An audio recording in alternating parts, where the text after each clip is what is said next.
Hi, I'm Johnny Walker, president of the Woodland Hills Homeowners Organization.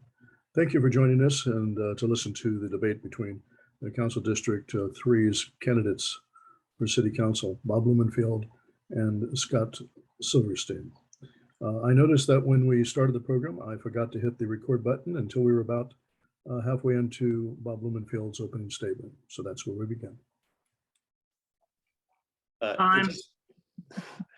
I'll end there. I just heard the recording in progress thing threw me off, but I look forward to working with you and making sure our valley gets our fair share. Thank you. Scott, you're up. Okay, again, I also want to thank Johnny. I want to thank the WHO for allowing this to happen. I was kind of surprised that this is the only debate. This is the only meeting that any of the organizations in the districts put together. So it's very valuable, and thank you very much. You know, while the mayor's race is getting all the media, there's no other representative that affects your daily life more than a local city council member.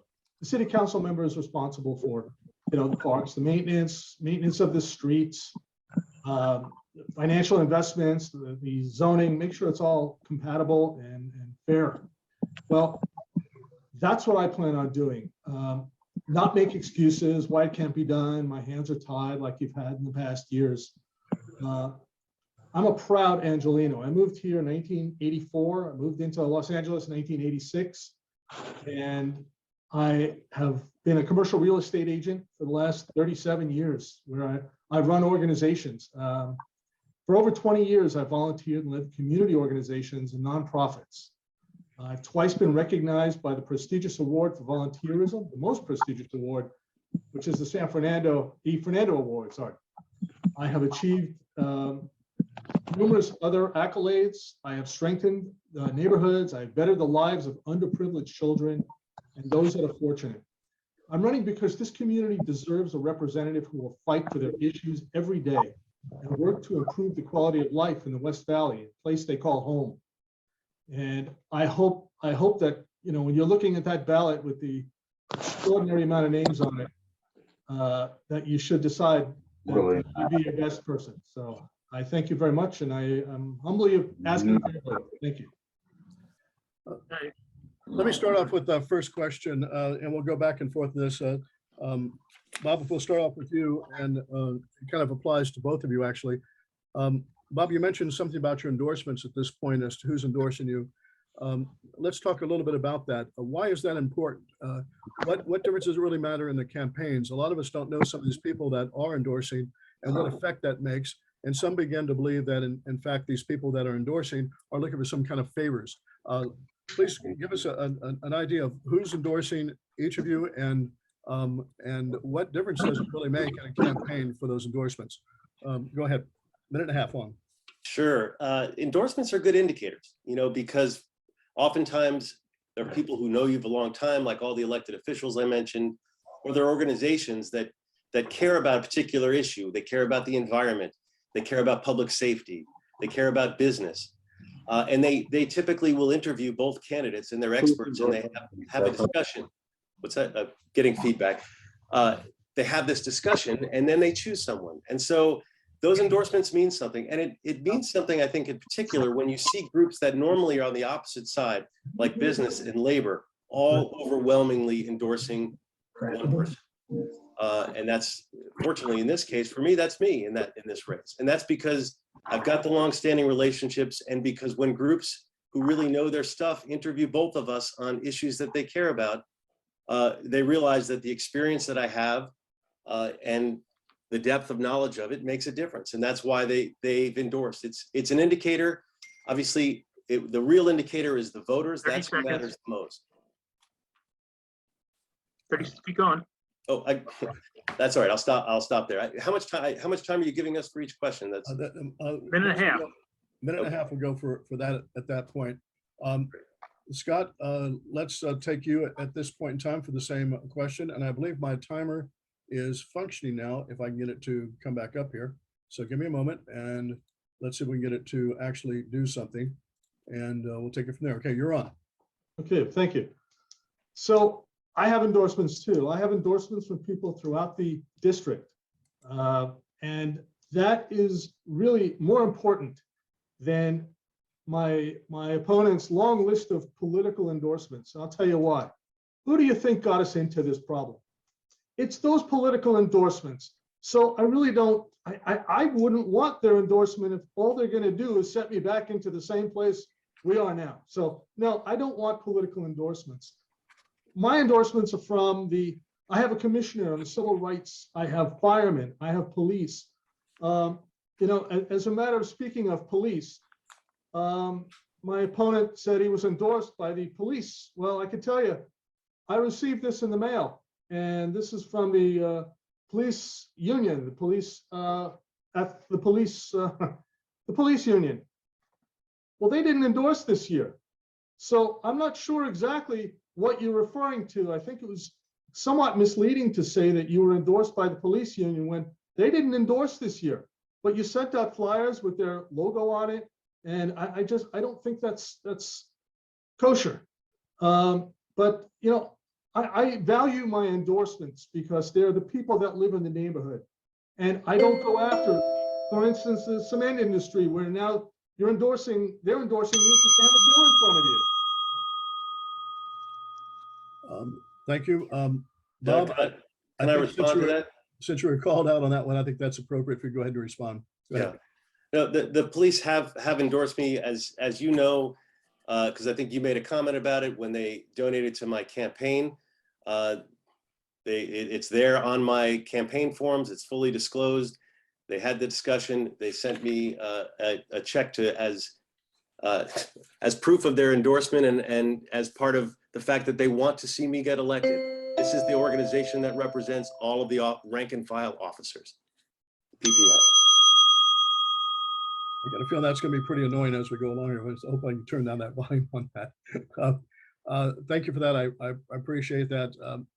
Scott, let's go to you on this one.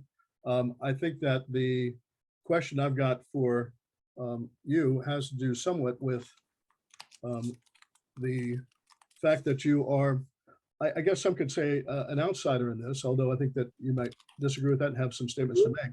But the councilman's been in office. He's worked with the people on the city council.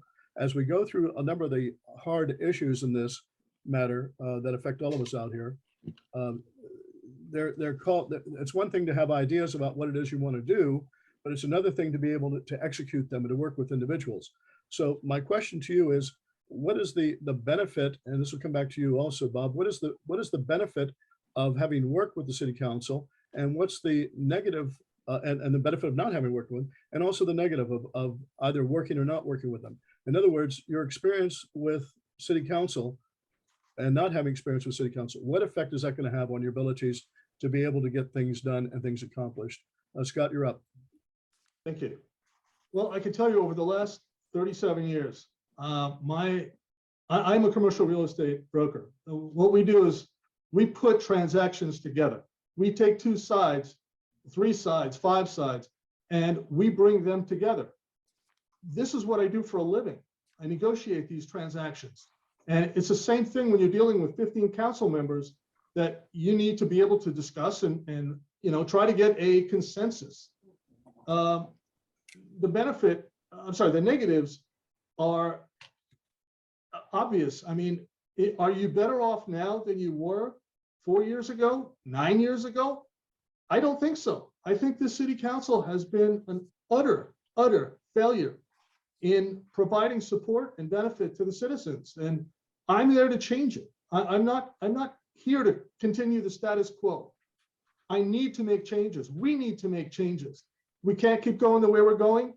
You know, I try to put myself in the position of some of the members on the city council with their positions. And I cannot, for the life of me, figure out what the end game is. It's like this situation that we're in right now, these dire straits with people in the streets. It seems as if this is a never-ending proposition.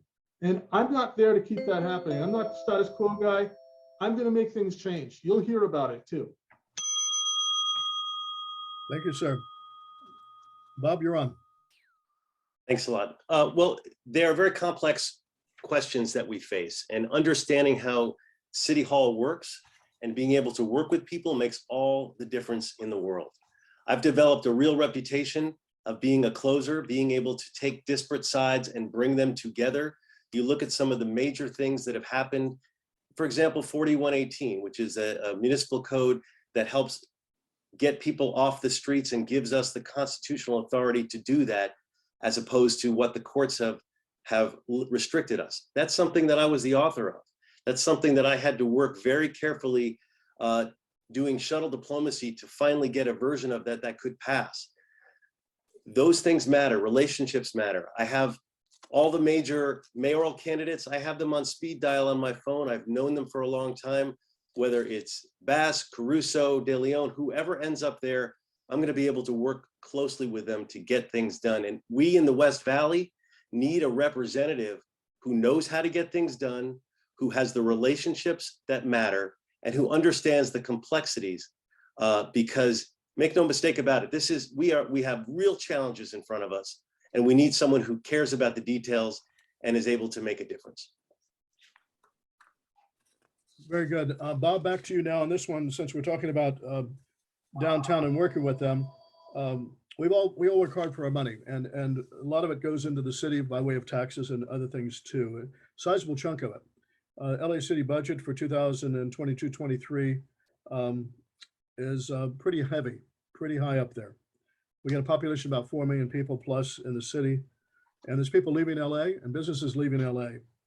What do you find to be the biggest waste that you believe of the money from the city of LA, and what do you intend to do about it? And what policies would you support to keep business and residents to remain here in the Los Angeles area? You're on. Great question. I mean, we constantly need to be figuring out how to streamline, how to avoid, obviously, waste. If there was a waste, fraud, and abuse line, I'd be the first one to cut it. But you have to figure out how to make things better. During the COVID crisis, I led on these issues with creating a restaurant beverage program, creating a policy with CUPs and CUBs that would get extended automatically to help businesses that were struggling. Just last week, I was out looking at some of the new ways to do cuts for on our streets for fiber, and that's something that's called micro trenching that I worked with as a way to streamline the process to make businesses not be overcharged in the work that they're doing, but to be properly charged so that we can get more done. It's about streamlining the development process. It's about streamlining the city process. And frankly, yes, what's the biggest thing? We need to do more things simultaneously rather than sequentially. I think that's going to be the key to moving forward a lot of our development issues. And to take from COVID, and this is where I've really been leaning in, the changes we've had to make for COVID that are good, we need to embrace them and not go back to the old way, but create a new normal that is better than what was there before. Very good. Scott, question back to you. What do you find to be the biggest waste? What would you do about it? I tell you, the biggest waste in this city is time, and businesses run on time. And to get through this city is impossible to do it in a timely manner. And my counterpart just said that, you know, he needs to. Well, he's been there for 9 years. Why isn't it done yet? I have to work with planning and building and safety every day. And these silos of departments slow down business like you can't believe. Another thing is the gross receipts tax. You know, my company works a lot, predominantly in Los Angeles, but we do relocate tenants out of Los Angeles because they don't want to pay the gross receipts tax. So they move to Calabasas, they move to Agora. This gross receipts tax is onerous. It's such a waste of the business political will to stay in the city. It just burns it up. But I really would the first thing I would do is create a new building and safety, new planning, because it has to be changed. Businesses want to expand, they want to grow, and it's the city that stops it from happening. And as I said, he had 9 years to try to fix that. It's only gotten worse.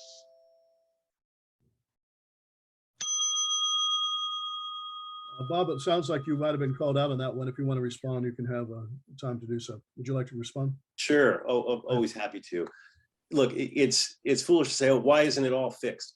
I have actually created many streamlines. We've gone after making some changes even in the city charter.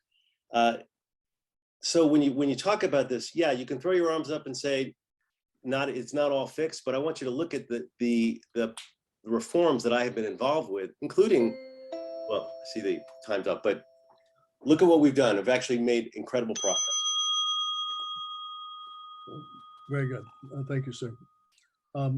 Let's take a look at something that's kind of goes along with the developments of people coming in and out of our communities. As you know, with the specific plan 2035, we've increased the amount of people that are coming in, or potentially will over some time. And there's some concern about LA Unified School District and some of the properties that are available out here. Bob, the question comes to you first.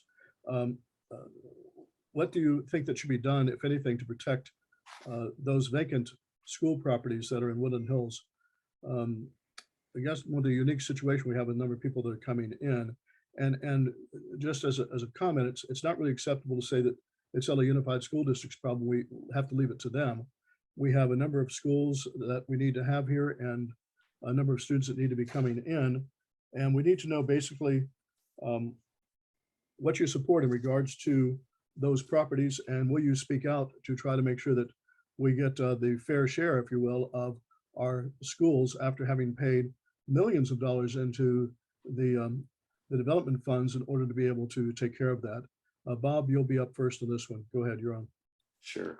And this is an issue I've talked with this very homeowners association before. I think maybe not the last time, but the time I was there before that, we had a whole discussion about this. And in fact, at that time, I wrote a letter. It was something that you all actually requested, specifically making sure that the school board knows that like you, I think we need to make sure that we have the ability to school all of our local folks. And that means not just the folks who are here today, but the people who will be here tomorrow. So I was very clear about communicating that to the school board. Now, of course, there was a big article in the LA Times today, as I'm sure you saw, which talks about the opposite thing, which is right now we're facing declining enrollment in LAUSD, and they're projecting that to drop. So that's something we need to address as well as we move forward. But at the end of the day, like you, I'm going to always stand up for the West Valley and make sure that that we have the space for our schools, and that make sure we have the space for all of our basic services. We are growing faster than other districts. The 3rd district grew faster than every other district in the city. And in large part, that's because of the Warner Center plan, something that we all came together to approve back in 2013. And we need, well, I keep hearing the beep sound. So I'll stop there. Thank you. Well, thank you. Scott, same question coming back to you. What would you do about the properties out here with LA Unified School District, and would you be willing to go to bat to get those properties to be used for schools out here? Timer's on. Sure. You know, I'm schools are near and dear to my heart. Having just been chairman of the largest high school in the district, I could tell you I was on the Warner Center 2035 plan committee, which was 8 years in the making. And I could tell you that not one single time did LA Unified show up at the table. We invited them many times. They never showed up. They're off on their own. I will significantly spend my capital to keep those as school sites. I actually have an idea on one of them, the Collins Street School, that I've presented to WHO and other organizations, where we build a theater, a world-class theater that the schools can use. And on that same parcel, we build a senior center, because that's a large center. I've been trying to do that for a while. I have funds that were available where we could build a theater such as that. But no, the school district wants to sell them off to build multi-unit apartment houses. That doesn't work for me. That they are not congruous with the neighborhood. The character would throw it out of proportion. No, I don't want apartment buildings on the school sites, but I would like to keep them for the students. If we could find other uses, that are student related for those sites that are acceptable to the neighborhood, that's good with me. Very good. Appreciate it. Just a reminder that there's two tones that go on. The last one with the bell is the finishing up time period, and there's one about 5 seconds beforehand. You mentioned about the 2035 specific plan there on it, Scott. We'll come back to you on this one too. There's rumors that the Rams are coming to town, to the West Valley, to Woodland Hills, at the Promenade facility. What plans do you think that you have to support the development of the Promenade property with the owners of the Rams? How would you approach that situation? And given the fact that that property has already been given a go-ahead for a lot of things to be done, what do you see as being the potential problems as far as noises or traffic congestion, and what should be done, if anything, to abate that so that we end up having a good positive construction out here in the Woodland Hills area? And as we all know, or have at least heard the rumors of, they intend to open up a training ground there, practice fields, and to utilize the stadium for some things too, and have some offices that'll be there too. Those are rumors, but there seem to be probably panning out in some fashion. Scott, let's go with you and see what you have to say about that. Well, I will stand on the corner with a sign welcoming the Rams to Woodland Hills. We couldn't ask for a better opportunity to bring a world-class organization to a world-class center and provide them with the services that they need. But I can tell you that they also will provide immeasurable support to the schools. I mean, this is an organization that specifically works on public relations. If you don't have a team, if you're not a good, community person, community is going to turn on you, and they would be a perfect use. I have not seen any other plans for their development, so I really can't say. I know that there was a stadium that was approved prior. There were offices approved prior, so I really can't speak to it, but we would have to have a serious conversation about how they're going to develop it, whether they're going to keep the existing model that was already approved, or they're going to bring forth a whole new plan. I don't know that. I can't speak directly to it, but it would have to work for all of us.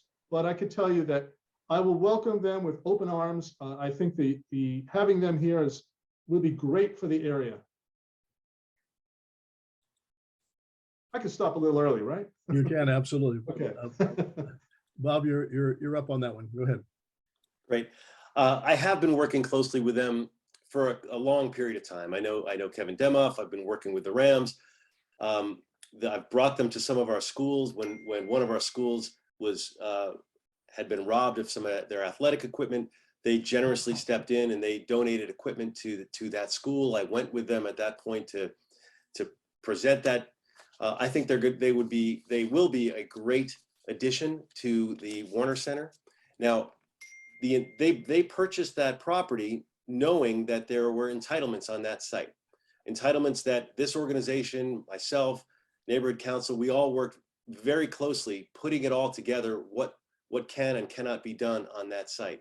So they still need to follow those rules, and if they want to change that, then they're going to have to come back to all of us and present what it is that they want to change. But I think that the reason they purchased the site, in part, is not just because of the great geography and being in this fantastic community, but because of the entitlements. There is an entertainment complex that is already built into the sites with mitigations and everything else. So I'm excited about it. I've worked with them in the past. I will continue to work with them to bring them in, but bring them in a way that is going to be supported by the community and working with the community in the best way possible. Well, very, very good. Scott, I'll come back to you on, actually, Bob, let's come back to you on this one, which is having to do with the 2035 specific plan. Both of you are aware of it. Both of you had an input into the 2035 specific plan. It's up for its 5-year review and has been reviewed. The question to both of you is, number one, is the 2035 plan a good one? Should it be revised? What are the major problems with what we have presently with designing the Woodland Hills area for a downtown district that's supposed to go very high density and very high up, as well as having certain types of areas that are designated for commercial or for educational or for other purposes? What do you think presently about the 2035 specific plan? How should it be changed? What are its good points and what are its bad points? Bob, to you first, then we'll come back to you, Scott. Okay. Overall, I think it's a really great plan, and that it is achieving its primary goal, which is to incentivize development and to streamline that process. We talked earlier about how do you streamline things for business. Well, the Warner Center is the easiest place to develop in the city for the simple reason, the way it was designed. One EIR overall, and each project doesn't have to have one. So projects like the Daily News building that would have taken years to entitle, get entitled much quicker. Now, is it perfect? No.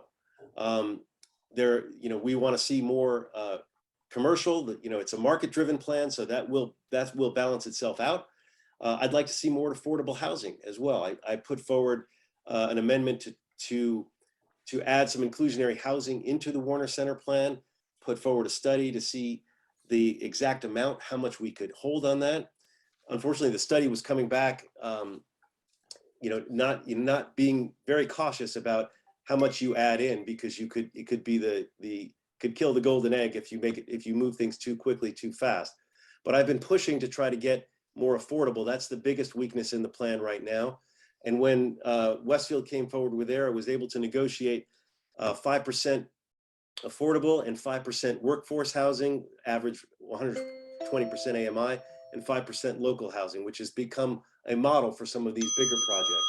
But the other piece about it, environmentally, it's the cleanest and greenest plan in the city, which is a real benefit. And that's something I really added on back in 2013 to make sure that that was the case.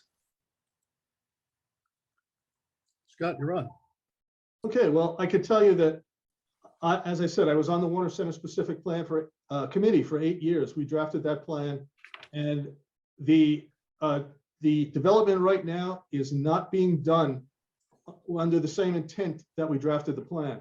Right now, the developers are building apartment units, market rate apartment units that are costing thousands of dollars per unit per month. And there are zero affordable guarantees on any of these units. So the first thing I would do is push for an ICO, an interim control ordinance, so nothing else gets built until we have a minimum of 20% affordable workforce housing mandate in Warner Center. Second, when I was on the committee, I pushed for, you're talking about green plan. I pushed to have purple pipe put in the buildings for recirculating the gray water. I was forced out of that. They said it would cost too much. Well, you know what? We don't have any water. We're running out of water. We have to implement that, but it's not in the plan. That has to be put in the plan. And, we brought this, the other thing that has been not working well is the phasing. The developers are phasing their development. So they're supposed to build a commercial, but they're not leaving a realistic size parcel to put the commercial when and if it should be built. To both of you, again, we'll go with you, Scott, on this one first. There's always been this debate about whether or not we need more residential or more commercial. Given the fact that we've gone through COVID and there's been some changes, if you will, in the way that all of us sort of live our lives now, if you will, there's some confusion, I think, on whether or not the commercial buildings will be the same as what they were before and the demand for them will be the same as what they were before. Where do you see this balance now between both the need for residential and the need for commercial, and the utilization of our massive transit and trying to get massive transits to be able to keep people out of their cars in both the commercial and residential development areas?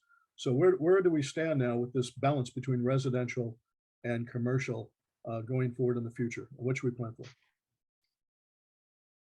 I'm in that industry.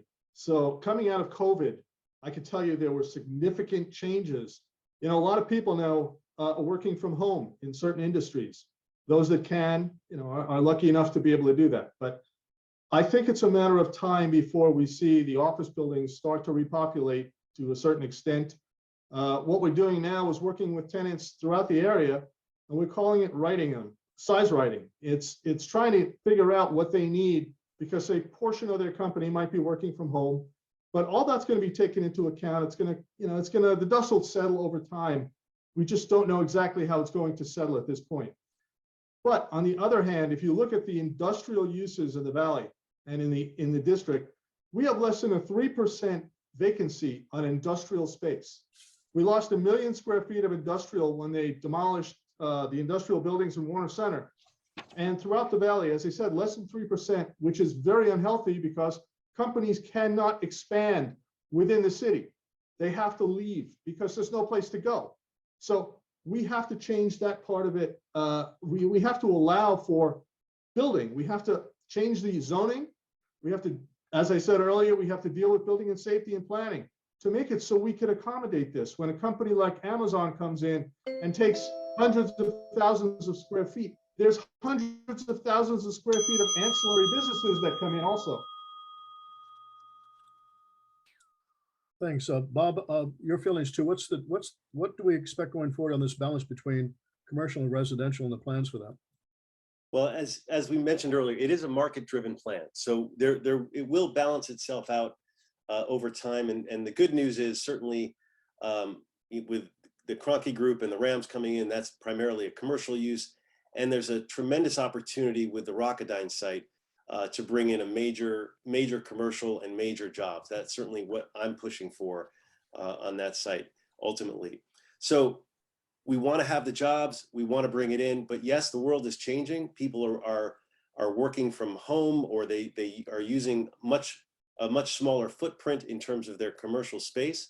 And that's going to be reflected in all of our business spaces, but certainly in the Warner Center as well. But the Warner Center has the bones, and I've made it into a transit innovation zone, which I think is going to help as well. It's going to help lure in more of these businesses, and we're seeing a lot of real strong interest right now by a lot of big businesses that want to move in. So I'm bullish on this. I think the Warner Center plan has the bones. We need to make some changes, but at the end of the day, this is serving us well, and it's also having that benefit of keeping the way you protect the single-family neighborhoods and to be single-family neighborhoods is by having the density where it is in the Warner Center.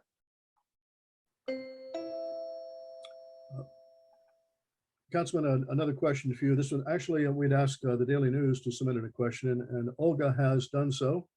She's unable to be live with us tonight. Kathleen Sterling will also have a question for you, and she will come up a little bit later on. But Olga from the Daily News had asked the following. We'll start with you, Bob, on this one. As you know, skyrocketing housing costs have forced many people out of the marketplace and best leading them into rental housing, which itself is becoming less affordable, and worse, leading it to the regional's homelessness. Name a singular policy idea that you have to make housing more affordable. Where do we go with that? Great question. There's a lot of ways that we need to go about making housing more affordable. Most importantly is we need more supply. And that's where the Warner Center comes in. That's where trying to streamline some of our processes comes in.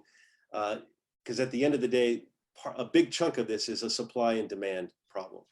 The other part is being creative about that supply. And especially when, as it relates to homelessness, we need to look at other models of living as well. I mean, I've been pushing, especially when it comes to dealing with homelessness, shared housing model, where we can have, in some of these buildings, you can have a Golden Girls situation where you have several seniors living together, sharing one unit. I was looking into a sort of innovative idea on this with the Triple H funds, where we would use some of those funds to convert what is a luxury building into an affordable building by allowing for those kind of arrangements.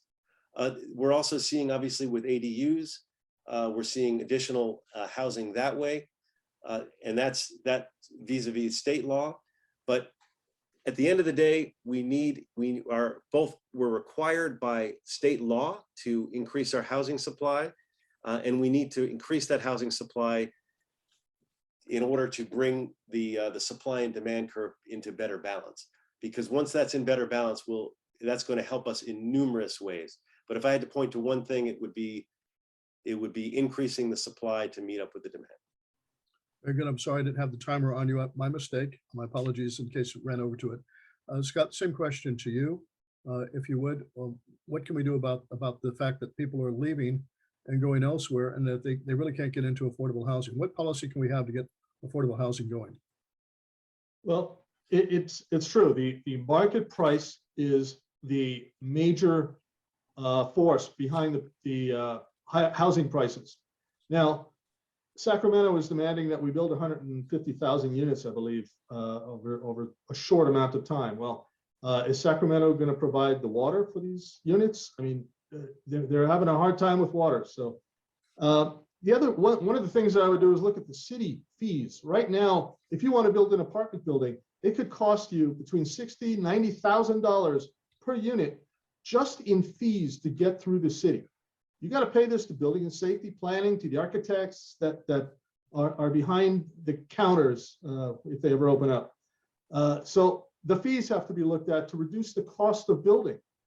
And the delays in building, when somebody's going to build a building, they've already been given a loan. That loan they're paying money on. They have to reduce the time that money is being wasted. You're paying interest on the money when you're not coming out of the ground with anything. The other thing I would really look forward to is a policy on adaptive reuse, where you take an existing building. It may not be an apartment building. It could be a commercial building, an office building, but you use it as an adaptive reuse. You turn it into apartment building. You could actually create units within the building. It's called adaptive reuse, so you could use it all over the place. You don't have to wait for the building to be built at that time. Very good, Scott. Along those lines, as you well know, we'll come to you first on this. SB 9 and 10 were enacted by state legislature, having an effect upon what we're doing. We're trying to some say, to saturate our residential areas with more housing. SB 9 and 10 is the law presently, but there are some elements that require the city council to make some determinations of how it's going to be enforced and what's going to be done in the areas. Want to know if you support the SB 9 and 10. If you do, why? And if you don't, why don't you support it? What would you do in order to try to get it either overturned or for the city to do something about it? As you may know, that this is an attack a lot, say, on the primary single family residence, and a lot believe that if it goes through and is enforced the way that they expect it to, it's the death knell to single family homes, and the densities will end up causing a lot more traffic and a lot more problems, I think, in the city. What's your comment? Do you support SB 9 and 10? Yes or no? And what do you think about it? Scott, you're up. No, I do not support SB 9 and 10. The main reason I don't support it is because it's a mandate from Sacramento on local zoning down here. That can't happen. The people in Sacramento have no idea what they're talking about when they're talking about zoning in Los Angeles. I just don't understand how they could impose these restrictions and these mandates when it shouldn't be. It should be local zoning, not out of Sacramento. It is an attack on single family residences. When you start being able to knock down a home and build 4 units or 5 units or whatever it is you're building right next to somebody's single family residence that they've put their hard-earned money into, many of them for their whole life. And all of a sudden you're going to throw an apartment building next to it and reduce the value of that building significantly. That's, to me, is almost like a taking out of Sacramento that shouldn't be permitted. No, I would not change it. When it comes to the accessory dwelling units, the ADUs, I don't have as much of a problem with that if they're located in reasonable location and they're not turned into, 20 people living in a single unit, which used to be a single car garage. The city, I know, is taking a long time to move them through. There's a huge backlog in planning and building and safety right now to get them through. The architects are pulling their hair out, waiting to get them approved. So we need to speed that up, though. Bob, your response to it, SB 9 and 10, where do you stand with it? What effect is it going to have, and what do you plan to do about it? Right, and Scott and I don't differ all that much on this one, and as you know, I voted in city council to oppose both of those bills when they came forward as obviously the bills are Sacramento bills, but as a city, we voted to weigh in formally and oppose those 2 measures. I've always been very strong on local control, It's one of the reasons I'm the chair of the California Democratic Municipal Officials Organization, because I believe in local government. And as part of that organization, I got other cities to also oppose SB 9 and 10. Now, as far as SB 9 goes, the good news on that is that SB 9 allows the city to do certain things, but doesn't require us to. So we don't need to do, with good leadership, we're not going to do the wrong things. We're going to make sure, to the best that we can as a city, that the kind of horrible situation Scott described does not happen. Obviously, SB 10, there are some mandates there we have to deal with, but we do still have some control. But I completely agree. I would much rather, and that's why I opposed those measures when they came forward, for the city to weigh in on. Very good, Bob. One quick question, I think, for you, and this one I think just is a quick touch on having to do with people coming into the valley and keeping our valley into good condition. As some of us know, and it's kind of getting swept under the carpet a bit, the Santa Susana Field Laboratories are going to be excavated, and they're going to try to clean up that particular area. There are some plans, and have been plans in the past, to try to take soil out of that area and to truck that soil through the Woodland Hills area and through the valley area. Bob, do you have any positions on that? And it's kind of a tough one because it's somewhat outside of the city, but where do you stand on the Santa Susana stuff and whether or not it's going to have an impact upon us here in the community? Quick response on that, if you would. Yeah, well, as you may remember, when this issue came up some time ago and the neighborhood council was opposing, had real concerns about that, I wrote a letter specifically saying that I'm concerned about those trucks and that I have concerns about just automatically cleaning to background standard versus risk standard. And so I expressed my concern back then and continue to have that concern. Obviously, the recent DTSC discussion, or their ruling that they may relook at that, I think is worthwhile. It's outside of our district. I don't spend a lot of time thinking about it. At the end of the day, obviously, we want everyone to be safe. We want that area to be cleaned up, and we want the experts to weigh in on the best way to do that, so that it both cleans up the site right there, but it also doesn't put at risk communities like ours to have those trucks driving through. Very good. Thank you for that. Scott, any impressions you've got for us on that Santa Susana field and the impact it might have, and what you would plan to do if you're our representative to protect us from that? Well, when I was the chairman of the neighborhood council, as Bob just mentioned, we held a forum that I organized at Canoga Park High School with the Canoga Park Neighborhood Council, where we had 450 people show up. We brought in NASA, Boeing, we brought in the Department of Toxic Substances Control, we brought in the Department of Defense, and we had a vibrant discussion. And when I was as I said, when I was the president, we fought to have the trucks kept out of this area. You're talking about dump trucks filled with potentially radioactive waste coming down Topanga or Valley Circle. That doesn't work coming by the schools and by the area. So I would also fight to make sure that any cleanup that goes on there is done by a conveyor, goes to a train, doesn't come through the populated areas. It also needs to be looked at, you can't clean it too well, is what they wanted. They can't clean it because the toxics are in the bedrock. You can't clean the bedrock. You have to remove all of the radiation immediately. You need to scrape as much of the toxics as you can. And that needs to be done immediately. This 20-year wait is just been ridiculous. Interesting. Scott, question will come to you first. Actually, listen to the Q&As that are there. It's a little bit off of where we've been going to with things. I've been trying to have somewhat of a flow here as we get to stuff. We're going to get into the homelessness and what have you in a few moments. But the question that was asked is, who are you supporting for mayor? Are you supporting someone, and who are you supporting and why? Scott, you're to you first. Well, I am supporting Rick Caruso. Rick Caruso has put his money where his mouth is in many situations, including this election. He has proven to be a leader. He is a multi-billion-dollar company that is successful And in order to be successful in Los Angeles, you know how to get around the city. So you can be sure he knows his way around that. The projects that he's built are proven to be successful.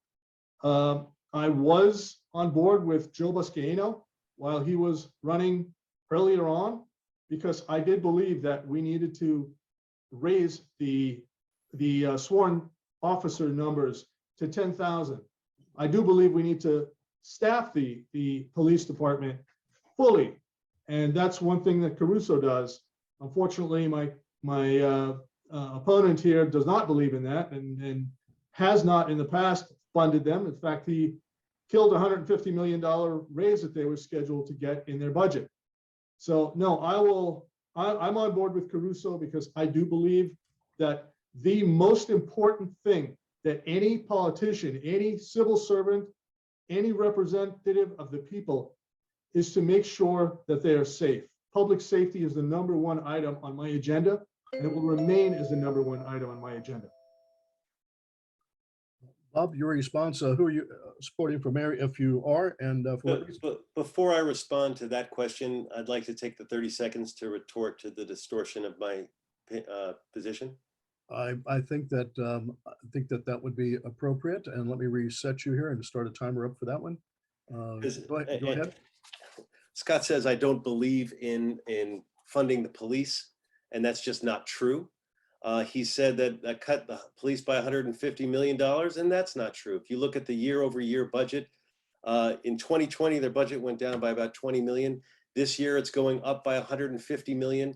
I have always supported our police to maximize the number of officers that we can have. And again, that's also why the representatives of the police have endorsed me. Now, on to your question about the mayor's race. I specifically have not endorsed in the mayor's race, in part because I want to keep a strong position for the West San Fernando Valley. I have really good relationships with all of the major candidates. As I said, I literally have them all on their cell phones on my phone.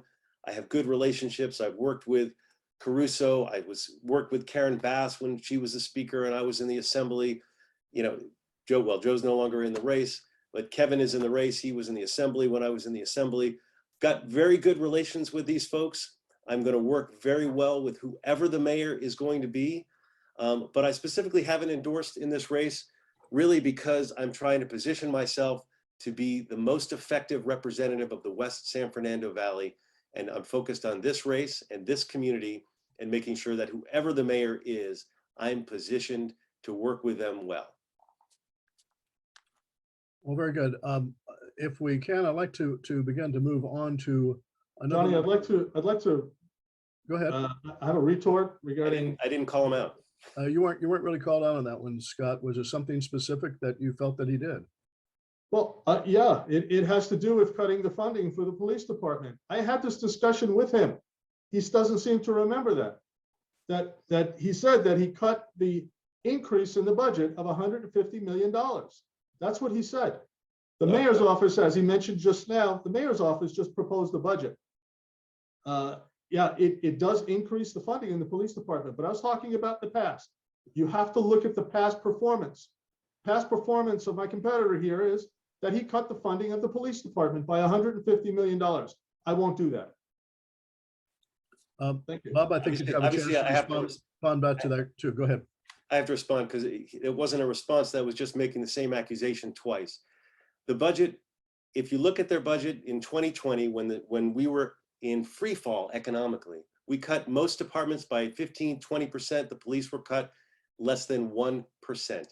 The actual cut on the police budget was not $150 million. You're talking about the proposed budget versus the actual budget, not year over year. It makes a huge difference. Please don't distort the numbers.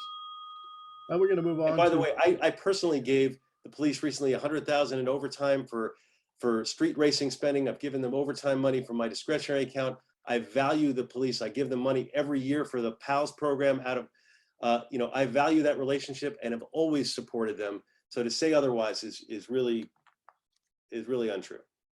Scott, if you need another 10 seconds since you ran over, I'll be happy to Make give the it same accusation again? Well, let's not go there now, gentlemen. Let's not fight. Let's move on, if you will, to something I think is is important for us to take a look at. It has to do with the homeless at this point. I've put up on screen some problems that are over at Belleville Street. These photographs came to us today. Number of areas that are just riddled with homeless encampments. Some are merely down in their luck, and others have got mental and drug issues, as you know.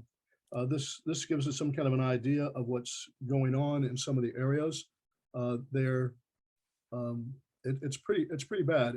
It's not only ugly for our city. That's not the problem. It's a health issue too, but that's not the problem. We have people that are in need of some help, and it seems either they don't want it or we can't figure out a way to give it to them.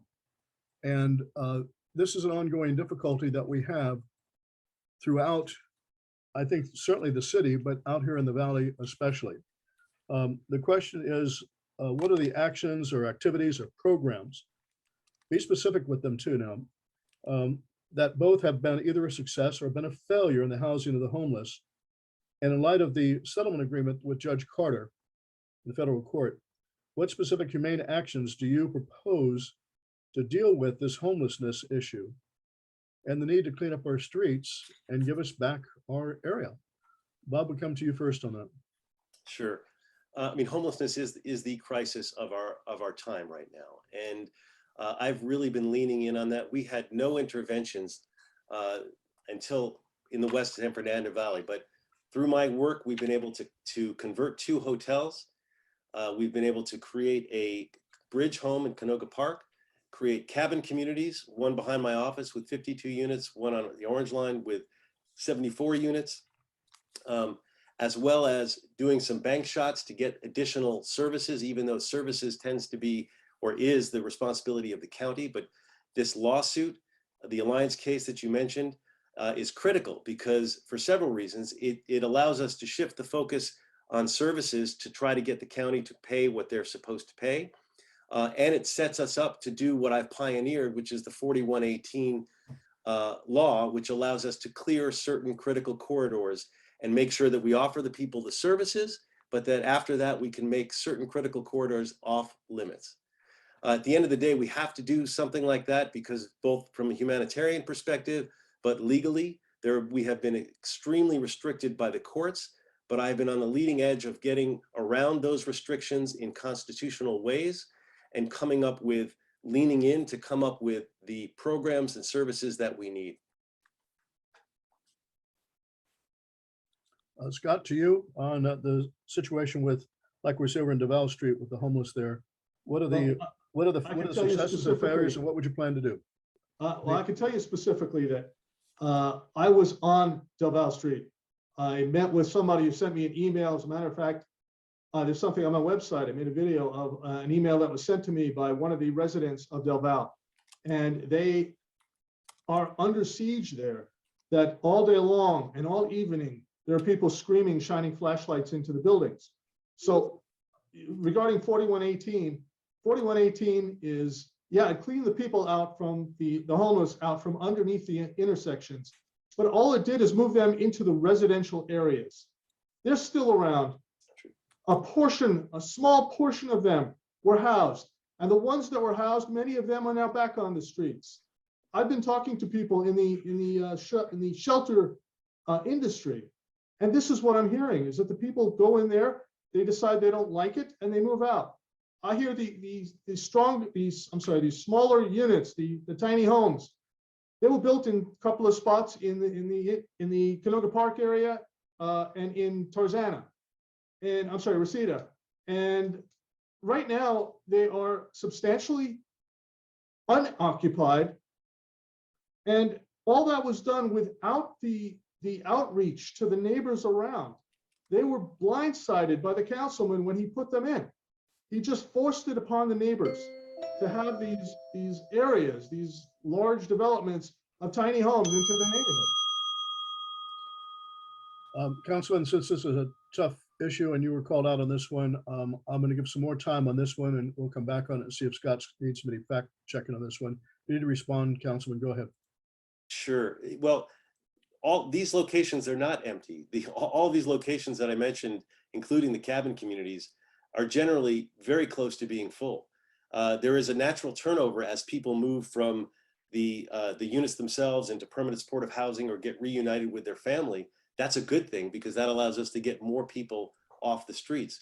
But all of these places that I mentioned are, the fact that they are full is showing that we are getting people off the streets. But the bigger problem is that every day as a city, we house 127 people, but 150 people fall into homelessness. So in addition to the housing, you've got to have, and the services, you've got to, stop the bleeding and go deal with some of the underlying causes that are causing people to fall into homelessness in the first place. Some of those are economic. Some of those are drug and mental health related. Some of those are affordability. Some of those are equity issues. These are big picture issues. We didn't get into this problem overnight. We're not going to get out of it overnight, but we are making substantial progress. And the Alliance case, I think, is a very good one in terms of getting us on a pathway. We've seen some of the results already in the district. And Devaya Street, I've been working on that, trying to ultimately make that into a 4118 site as well. But we're getting some of those folks housed. But that is one of the problem spots that we have at the moment. Scott, I'll give you a chance to respond back as well. These are important issues, and we need to make sure that we have facts that are out there on this as we begin to get into the next questions, because we're going to go into the 18 hotel and a few other things too. So if you need to respond, go ahead. Okay, well, the first thing I'll say is, yeah, the city is with all their good intentions, they can't get anything moving fast enough. At $730,000 per door, what the city costs. I have shown on my website, I've actually shown it to Mr. Blumenfield. I have a program called the MORE plan. The MORE plan is mental health over real estate. What that does is it takes these apartment buildings that are built in areas that are reasonable to convert to homeless facilities. The city would sign a long-term lease with a group that would purchase the building. Everything is negotiated up front. It's a long-term lease. So now the building is available for use within the close of escrow, which could be 3 weeks. The rent stream is figured out for 40 years. It's all on paper, no surprises. And at the end of 40 years, the city gets the building for free. Doesn't cost them anything. So they could continue the programs, they could sell the building. This is something that nobody thinks of. They're not thinking outside the box. They're just pumping more money into the same issue and not fixing anything. Scott, we'll stay with you. Mental health seems to be at least a perception of a problem that's going on with the homeless encampments. It's suggested by many that indeed that's what's going on. The sites have got mental issues, they've got drug issues. Currently, only the County of Los Angeles and not the City of LA has got a Department of Health Services. Do you support the city having its own Department of Health to deal with these and other mental issues? And if so, how would you plan to pay for it? Do you see drug treatment programs for the homeless and the unhoused, as some would like to call? And if not, where do you see drug treatment programs being offered? Please be specific if you can. You're on. Well, again, we go back to my MORE program. We're not spending, for instance, $50 million on a building. We're spending $1.8 million on rent. Now you have $53 million that could be applied to services. And this could be done immediately throughout the city. It's true. I think it was a Times report that said as much as 79% of the people on the streets are there because of mental illness or drug addiction. Those are the two most expensive types of care that you could provide. They have to be long-term care. You don't get better from mental illness or drug addiction. They're lifetime issues. The city, what they do is, the county who runs it, they stabilize and release. That's a program that can't keep going. You have to be able to maintain the services over the lifetime. And that's not what we're doing. So again, getting back to the point where I don't see an end game to keep playing the same game over and over and over. It's not working. I have to intercede that the question was at the beginning, do you support having the city develop its own Department of Health or not? I do. I do believe that. I don't think the county at this point they have no idea what they're doing. We have a county supervisor that doesn't even come into the valley. Somebody ought to invite her. Maybe she'll show up one day. But the county is inept in providing their services. I think LASA should be redesigned. I don't think we should get a new, create a new program, but I think LASA should be gutted and rebuilt. And yes, I do think we should create our own health department. Bob, what's your feelings about the health department? Should we have our own or not have our own? What's the good side and downside? And if we do have one, how do we pay for it? Sure. And first, since Scott used this Moore plan as the solution to this, I've looked at the Moore plan. It doesn't pencil out. It's going to result in more homeless and less housing. If you're going to take buildings that have people in them, or affordable buildings, and then kick them out and put in homeless people, you're not actually increasing the housing stock. We could talk about that, but I only reference it because it was used as a solution to this issue about creating a health department. I used to be against the idea of a health department years ago when it came up, and it was sort of this cynical ploy by Michael Weinstein of the AIDS Foundation to end run a city building. But after what we've experienced with COVID, and given the difficulty it is to get the services from the county, I'm now firmly in the camp of we need to create a health department. But that doesn't happen overnight. So yes, we need to create a health department. There is a lot of money in this if it's done right. With Prop 63, there are billions of dollars that flow. That's the millionaire's tax that was put in place a number of years ago that flow for health and human services. And we need to figure out, as we create that department, how we can then divert those funds to the city. But ultimately, it's going to require a charter change. So it's not going to happen overnight, but it is something that we need to pursue as a long-term solution. Very good. Donnie, I'd like to speak about that. I think that would be appropriate. We'll give you a 30-second response back here. Let me get back to my little Okay, doodad. regarding Go the ahead. Moore plan. Okay, the Moore plan actually works on vacant buildings or works on new buildings. I never said that we're going to throw anybody out.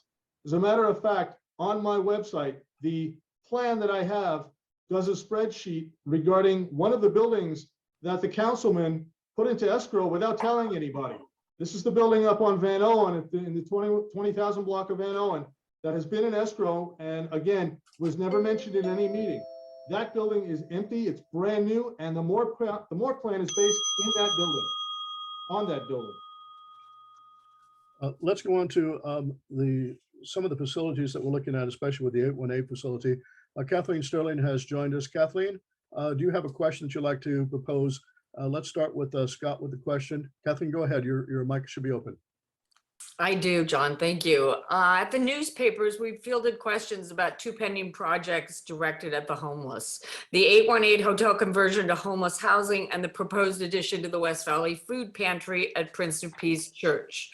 The questions we fielded pertain to the separation of church and state. Since county funds purchased the 818 hotel and title will ultimately be transferred in whole to Hope of the Valley, which is a religious-based organization. And secondly, state funds were donated for the expansion of the food pantry, which would be built on church grounds. Could you each address these concerns about the separation of church and state at these two projects? Scott, I think we're to you first. I may be mistaken on that if I'm out of order here. Scott, let's go ahead with that. I am a strong believer in the separation of church and state. I do know that in many instances, the government will assist in programs that are considered non-denominational. Regarding the $2 million, I think, or $3.5 million that the assemblyman gave to the church, I don't understand the legality of that. Why it hasn't been looked at further, it should be looked at. I do also know that our congressman gave $2 million to Hope of the Valley. And again, Hope of the Valley is a religious-based organization. They do great work, and I don't knock them for the work. I don't knock the food pantry. But I do believe that there has to be some discernible boundary as to what the government can provide to religious-based organizations. If it was done outside of the religion aspect of the property, okay, but both of these seem to be tied directly to a religious-based company, organization. So yeah, it should be looked at. I do agree it should be separate. So that's my position on that. Bob, go ahead to your position concerning the questions from Kathleen. Sure. I too am a strong believer in the separation of church and state. We also have a long history in this country, in this city, where nonprofit organizations are critical to serving people and frequently are government contractors for a variety of services. Hope of the Valley does not require any religion in its clients. The same thing with the food pantry. They're very clear. There are strict firewalls that are in place in terms of making sure that that boundary is maintained. And this is not something that is new here when it comes to Hope of the Valley. They've been doing projects for years. We have food pantries all over the country that are linked to religious organizations. So it's, you know, it's important to separate church and state. There are firewalls that are in place. We need to make sure those firewalls are always maintained, but I have no reason to believe that those firewalls have been violated in either of these projects. Very good. Following up on that, if I may, one of the issues that's been brought to my attention is that it appears that the county has got the funds now to purchase the facility, the 818 hotel, and that's going to go through some hearings and what have you. But it's something to the tune of about $34 million of government funds that are being utilized to purchase that. We've also hearing, and this appears to be accurate and correct, that once the Valley of the Hope of the Valley is going to be operating that, they will also get clear title to that property. That's valued about $35 million worth. The question is that an appropriate, I guess, gift, if you will, of a very large facility that's on Ventura Boulevard across from Taft High School? And the concerns are such things as what happens after 10 years if we don't need it any longer for families and what have you. The Hope of the Valley's got that and can turn around and sell it or whatever. It's not being maintained by the county versus the county holding on to it, leasing it to them for $1 a year, and after 10 years, turn around and see if it's still needed, extend that particular lease. Is it appropriate for government fund monies from all of us to be used to purchase a property and then give it over free and clear to a foundation like Hope of the Valley? And again, I think a lot of us appreciate the work that they've done. Bob, if you would respond to it first. Sure, and of course I have great respect for people of faith who want to help our humanity, and you know, I think we embrace that. We never want to have a gift of public funds to anyone or any organization if we're not getting something appropriate back. So we do need to scrutinize, obviously, any sort of arrangement, but I'm quite sure when we actually really pull apart this 818 deal, and we'll have time to do that over as this develops, that we'll see that at the end of the day, I'm confident that they're going to end up fundraising and putting more money into this than they're getting out of this. So I don't think that Hope of the Valley is going to end up with some sort of a windfall if they're covenanted and required to serve this organization for a period, you know, serve this population for a extended period of time and have to meet certain milestones. At the end of the day, they're going to end up giving more back to us as a taxpayer than we are giving to them by making this purchase. And that's certainly, I'm gonna scrutinize whatever deal is ultimately on the table for this to make sure that that's the case. Scott, your response? What do you think? Is it appropriate for those funds to be used for the purpose of purchasing a piece of property like that that's going to be handed over deed clear and free to an organization? I don't understand why it's done that way. Why can't the city maintain title? It's actually the county. I'm sorry, on 818, yes, the county. Why can't the county maintain title and just hire a vendor to implement the services there?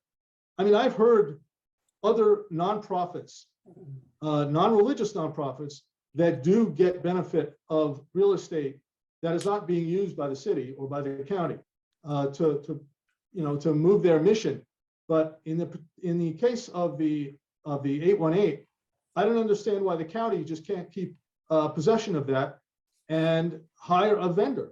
It would make easier. There wouldn't be this feeling of giving away a $30 million gift to a private entity.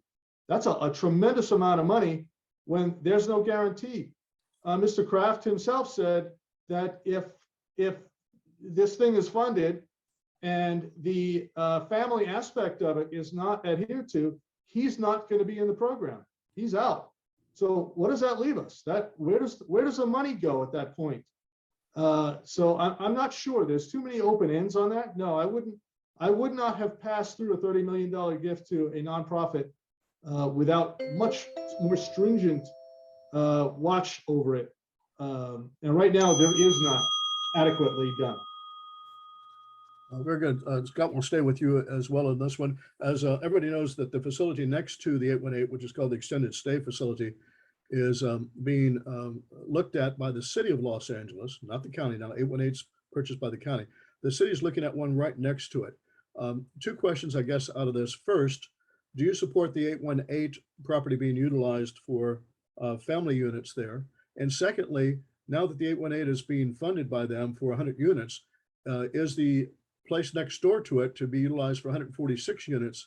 That's the extended stay. It's across from Taft High School again. Is that really needed at this point in time? What's your position on that? And what would you do concerning your support for either of those facilities or opposition? Go ahead, Scott. I have been opposed from the moment I found out about both of the proposals on the 818 and the extended stay. The extended stay was a surprise.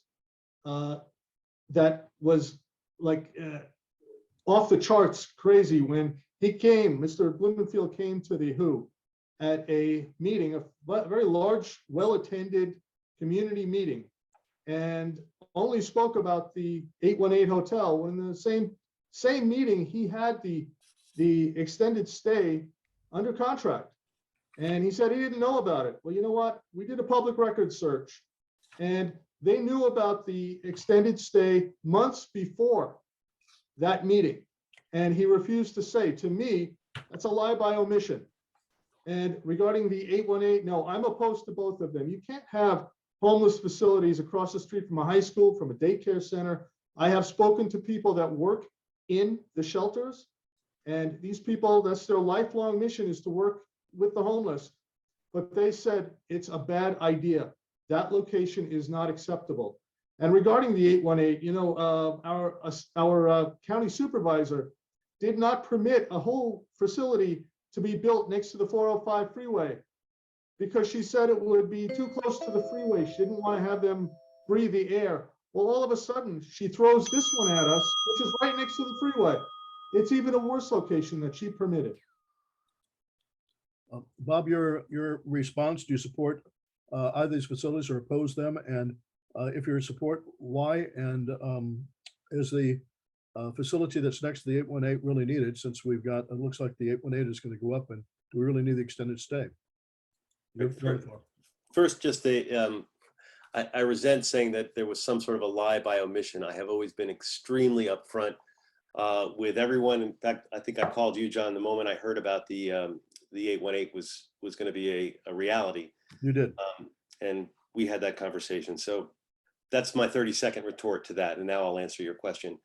In terms of, I don't know if you want to reset, but yeah, in terms of the 818, when I first heard that the county was considering that was one of the ones that they were going to apply for, I had some concerns and I made a big push to them. I said, well, if you're going to do this, make it for families.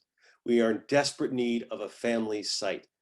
And they agreed to that. So I was very proud to be able to push them to make that into a family site. And I do think we need a family location. And I think, frankly, it's going to be very good for us in the West Valley to have that location. There are families that are homeless, including at Taft High School. Also, when you think about the use of both of those sites, both those two sites have had a lot of problems. There have been fentanyl overdoses, prostitution, drugs. Anyone can go to those sites right now and take a room, whether you're a pedophile or anyone else. Once these sites are actually, one is for the 818 for families and the extended stay for seniors, we're going to know who's there. It's going to be regulated. There's going to be security.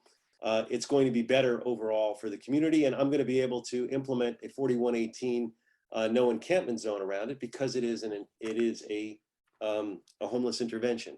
And as far as the extended stay goes, when that, the city looked at 300 plus hotels to try to find ones that would be willing, when that was part of a 4-part deal with 4 different extended stays to be part of the city's overall application, I pushed and I did an amendment to make sure that it would be for seniors, permanent supportive housing for seniors, which is, I think will be a very good use. And if you look at Winnetka Village, it's had no problems at all. It's a quality use. Well, we're getting up to the 9 o'clock hour here. I've got a couple of questions that are of some curiosities, if you will, in some ways. I'm curious. Can I make a comment on the last regarding the 818? What I don't know that you were called out specifically on it. Was there a false statement that was being made? Well, it had to do with the timing of things and the lack of disclosure to the neighborhood. All right, well, let's go ahead. We'll give you the timing on that, and we'll give Bob 30 seconds to respond back to you if it's needed. Go ahead. Okay, the WHO came out against both of these hotels. But true. It had to do with the fact that it's the lack of trust. We can't trust what's going on because the councilman doesn't give us the information in a reasonable period of time. He doesn't open up the transparency is lacking completely. That has to stop. And that's the issue here is really trust. How do we know that he's going to continue with the family, with the senior aspect of both buildings? All right, I'll respond. Yeah, I'll respond, although that was just repeating the same accusation, false accusation again. I have been very transparent with this community. I have a long history with this community. A lot of these properties, when they're involved with the city and the county, when it's a real estate negotiation, it's confidential, and I don't even know the details of it until the departments get past that site, get past that real estate negotiation element of it. Anyway. Well, for both of you, let's go ahead and start with you on this, Bob, too. What specific community outreach activities are you committed to respond to tonight to say that they're going to be done to proactively inform the community of upcoming homelessness issues and programs that will impact this particular district, regarding whether or not their city or their county? And then we'll come back to that same question to you as well, Scott. What programs or what methods do you plan to utilize to make sure that we know what's going on? Go ahead, Bob. No, I think it's important. Obviously, speaking at organizations, putting things on social media. One of the things I've done with the cabin communities, for example, is I put together a cabin community committee made up of folks who were primarily opponents of the cabin community. And so before it was actually built, when I brought this group together, we started meeting monthly to deal with the actual issues that would come up, not just the fears, but the actual issues. I found that to be a very successful model. We continued those cabin community committees, not only before they were built, but then after they were built, and we did it monthly for 6 months and then moved to quarterly, and we still meet. And what do? We address issues before they happen. And these committees have come up with some great solutions on the cabins. For example, they wanted to have some additional cameras. They wanted the fencing to be have greenery on it. Things like that we can work through to proactively solve problems makes a lot of sense. And so I've been able to take folks who had been extremely opposed to the projects, and now they're working with me and are supportive of them and feel much better about the way that it's worked out. Scott, your response, what would be your outreach activities you would utilize to make sure that the community knows what's going on in regards to homelessness? Just regarding the cabin communities, I had a discussion recently with fire department members, and the cabin communities now have morphed into places where the inhabitants of the cabins are renting them out for prostitution and for drug use, drug deals. Scott, you're off the question. The question was, what would you do in order to make sure the communities be properly notified of those activities concerning programs with the homeless, et cetera? Okay, well, I plan on doing this as soon as I get into office. We've had a controller in the city of LA, Ron Galperin. Ron Galperin has created a dashboard system, and it is the best system I've seen in any state anywhere. And that's what I plan on doing. As soon as I get in office, I'm going to create a dashboard, and it's going to have people that call in. It's going to have the records. We're actually going to keep records of the people that call in and make sure that people understand what's going to happen. I plan on posting not only stuff that's happening in the city, but garbage issues that come out of Sacramento. You need to know about those too. They just can't be passed by the assembly or the Senate, and all of a sudden it becomes law. You don't know about it. I'm going to make sure it's on the dashboard. That's what we're going to do to make sure, keep it open, transparent, and available. All right. Sean, can I respond to the outrageous claim about the cabin communities? I'm sorry. I think that I'm always looking for accurate information. So yes, let's go ahead. Yeah, to say that people are renting out their cabins to other folks is ridiculous, in the sense that the cabin community itself is a controlled access. They're not allowed visitors. There's security in the front. You can't have other people come into the community itself, let alone into your individual cabin. There's also a service provider on site, which is Hope of the Valley, for both of those. I'll stop there. Question to both of you. We'll start with you, Bob, on this. What are your specific skill sets in dealing with the public and with government officials? That, we all know that can be somewhat of a daunting task. What are your special skill sets that allow you to bring home to us an improvement to our city, to the Woodland Hills community, and to make it better place to live, work, and play? What's your specific skill sets? We'll come to you, Scott, on that one too. But let's start off first with you, Bob. What are your special skill sets in order to be able to help us? Thank you. Great question. And I have a complex understanding of not just how city government works, but how state works, how federal works. As you know, I've served as an assembly member. I chaired the budget committee, have been steeped in budget issues. I'm the vice chair of the budget committee now in the city. I served on a congressional staff. I've worked for a state agency doing land transactions. So I have that running room. I know how laws are made, and I have been very effective in making sure that those laws benefit us in the West San Fernando Valley. So it's both the lawmaking experience, the budgeting experience, the different levels of government experience. I am a known problem solver and a listener.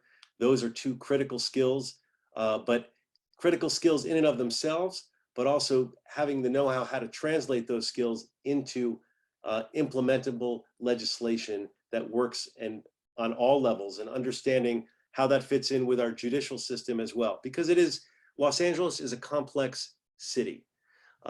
It is not something that you can just walk into and understand where all the levers are.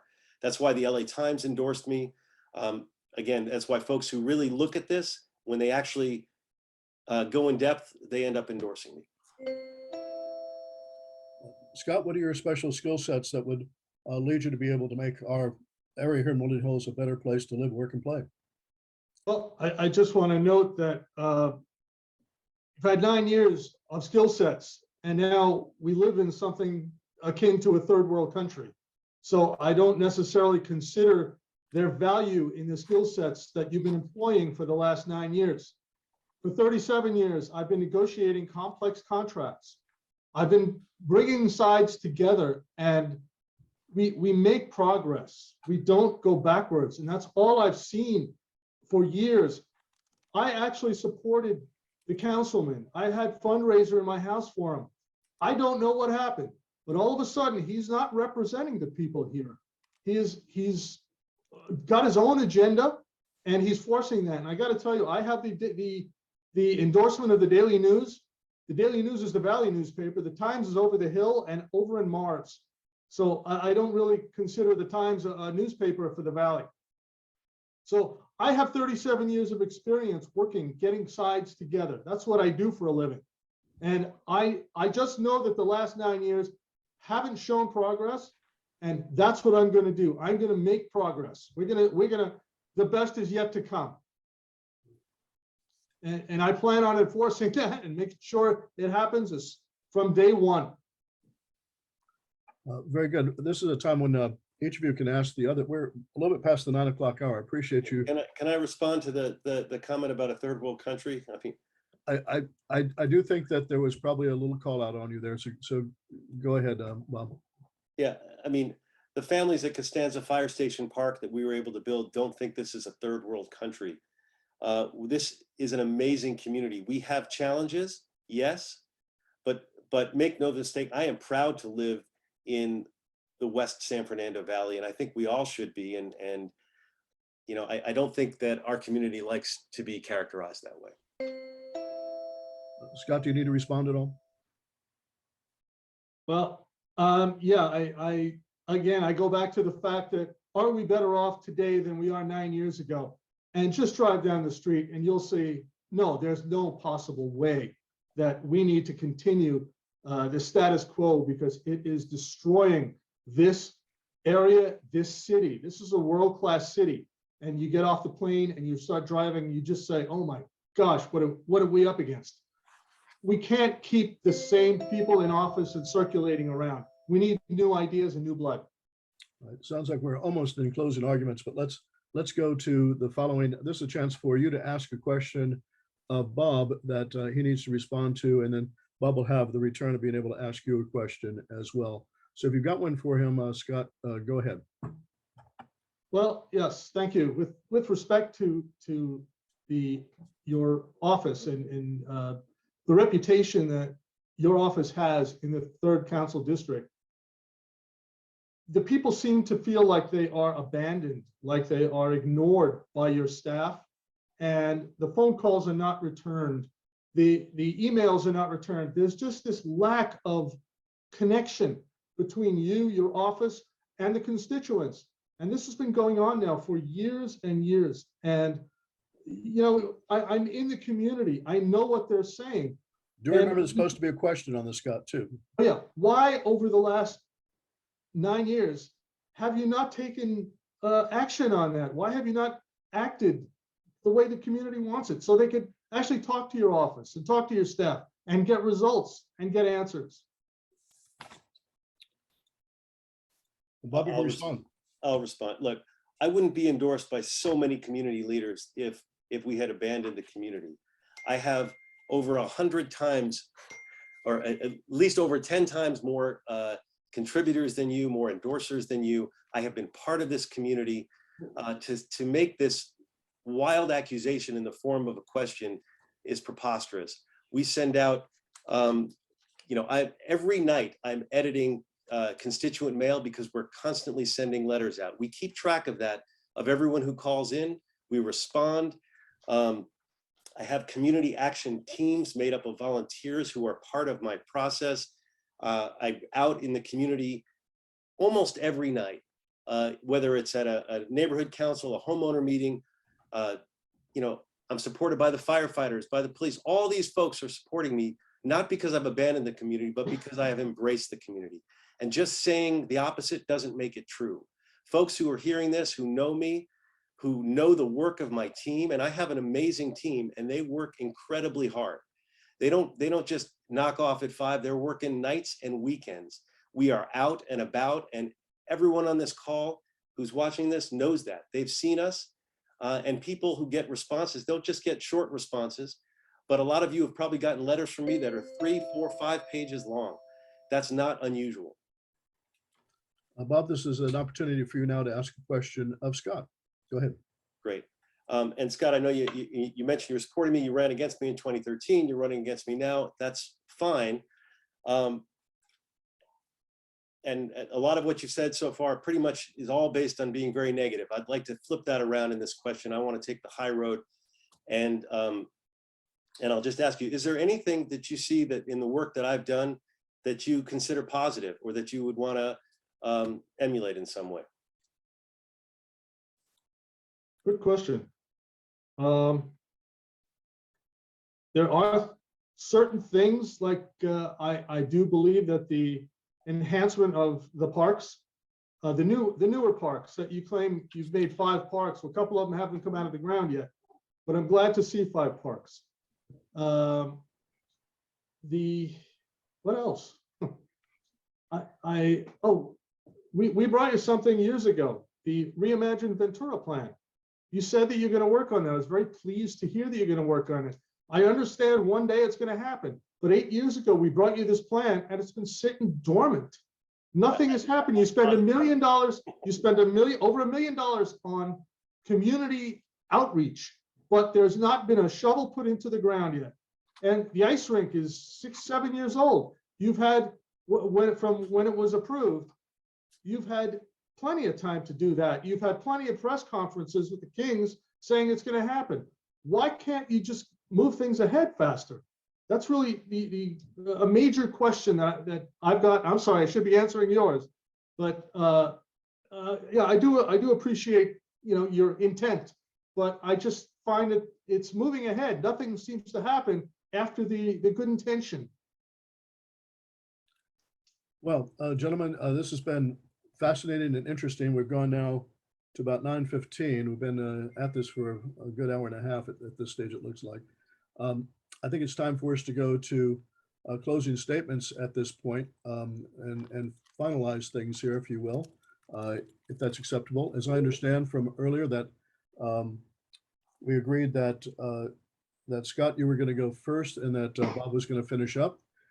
If you would, I've got 2 minutes on the clock and let's finish up with what you've got. And if I may, for those that are still watching with us, if you think that the Woodland Hills Homeowners Organization has done something that's been helpful to you, that we're doing some work in the community, you'd like to join us and you haven't so far, please join our organization. We're here and we work very hard in the community with all of our governmental elected officials and trying to make our Woodland Hills community a better place to live, work, and to play. Go over to whho.com and you can join for $25 a year for the entire family, for your household. And it's an easy click on PayPal. So we thank you very much for your listenings. Now I'm going to turn it over to each of you for your 2-minute summary, and thank you for your information. Scott, you're up first. Go ahead. Thank you. I really want to thank Johnny and the WHO and everybody else. And I just want to say that if it wasn't for the WHO, the Costco that we have right now would be one big ugly block of concrete and the gas station would be visible. So I really want to throw my, you know, big accolades to the WHO regarding that. They were the cause of that. Thank you. I want to say that my campaign is about you and all the families that live and work in Canoga Park, Reseda, Tarzana, Winnetka, and Woodland Hills, of course. After 9 years of invisible leadership and broken promises, it's time to receive, you received the representation and results that you deserve. Our taxes keep going up and our city services keep going down. Homelessness continues to spiral out of control. Weeds, trash, we all know about that. Crime is skyrocketing. And our current council members seem apathetic to the plight of the district. And I know it's worth fighting for. If you follow me on social media, you've heard me read an email from a neighbor who lives on Del Val that I mentioned earlier. We can't have that. These people are just in dire straits. We need to change the way we're doing things. I'm running for city council because I have the experience, the temperament, and the ability to work with others to get results that will enable the district to thrive again. I will legislate with common sense, but upon a platform of compassion, decency, and opportunity for all Angelenos. And while I realize it may not seem possible to you after so many years of low expectations, with local government, if we all unite together and become one community, one district, I promise I will deliver for you. That's why I won't placate special interests and large donors looking for favors for those who live here, work here, and are trying to raise and educate their children here. I promise a night and day difference in leadership. And I humbly ask for your support. Thank you. Bob, your response for 2 minutes for your closing. You're on. Great. Again, I want to thank you, John, and thank Marty and Dennis and everyone who's part of the WHO for putting this together. I think it's been a good discussion of different points of view. And I want to thank you, Scott, for putting yourself out there and running for office and offering your ideas as well. And I respect your intention to make our community better. At the end of the day, this is about effectiveness. This is about who can make the best impact for our San Fernando Valley. I believe I'm that person. It's why I have so many different endorsements, from the LA Times to all the elected officials, the organizations, Planned Parenthood, firefighters, police, nurses, healthcare worker, Valley Pack, all of the business and labor organizations who've really looked at this race have all come down to endorse me. Someone who can get things done, who wants to solve problems.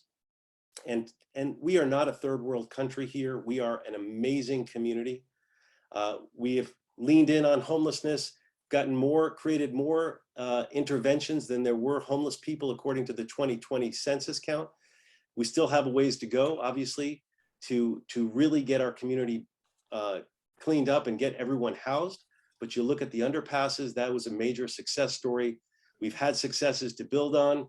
I can work with whoever the new mayor is going to be because I have those relationships and I have the know-how to make what would hopefully be a third term to really deliver even more for each of you who lives here in the West San Fernando Valley.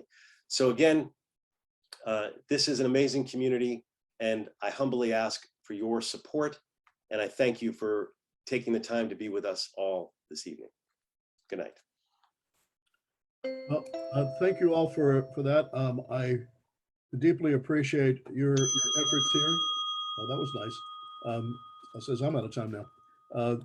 We deeply appreciate your efforts here. I hope that you feel that I've been at least reasonably fair to both of you in trying to give you fair and equal time to be able to present accurate information about your campaigns, about your abilities, and about what we can look forward to as time goes on. Election is only in 20 days. This race will be decided at that point. For all those, don't forget to your ballots to get and vote. This is an important time of year for us at this stage. It'll be an important time, I think, for the Woodland Hills community as well. So gentlemen, best wishes to both of you. Good luck to you. Thank you for your efforts to you. And I hope that you will look upon our organizations being fair to all sides. Thank you, Bob. Great, thank you. Thank you, John. Thank you much. Marty and Dennis, take care. Say goodnight to you. Take Thank you. care.